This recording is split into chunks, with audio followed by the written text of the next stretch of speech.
after the Minnesota Supreme Court left the felon voting issue to state lawmakers. Those in favor of the bill argue it's a violation of basic human rights. And those with a felony background say it keeps them from having a second chance. KIMT News 3's Sananda McCall joins us now to tell us how one man is using his second chance to help others. Well, Tyler and Jess, I did speak with a representative of Minnesota Recovery Connection who says sometimes a dark past can lead to a much brighter future.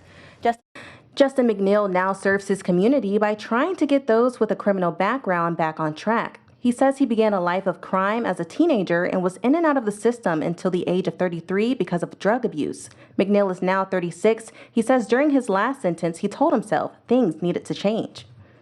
If I don't change now, this is going to be the story for the rest of my life. I'm either going to use until I die or I'm going to end up in prison over and over again. On his last release, McNeil was court-ordered to treatment. He says quitting drugs was easy, but adjusting to society was much harder. With some help from his probation officer and some soul-searching, McNeil was able to overcome his past.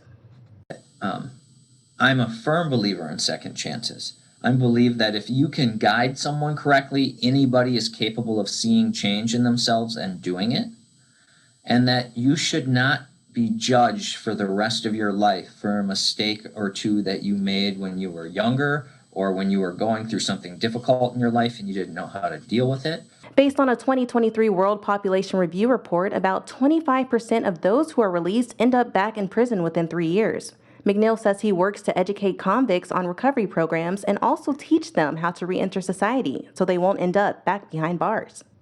I can't say that we can get everybody, but I think that we can give a lot of people a much better fighting chance at surviving outside of prison walls by guiding them through that process. With the Minnesota felon voting discussion, those who oppose restoring the right say individuals with a criminal background should undergo a recovery program before casting a ballot. McNeil, who also does not have the voting privileges, say those who serve their time should be allowed to vote.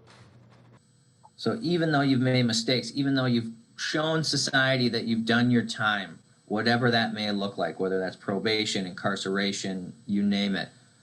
Even after that's all said and done and you're trying to put that past you, it delivers a message that says you're still not good enough.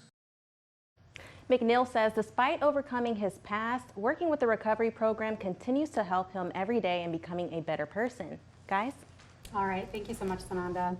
And the Minnesota Recovery Connection offers peer support and resources to overcome substance use disorder. Now, to connect with those services, you can call 612-584-4158. And you can also, of course, find that number on our website, KIMT.com.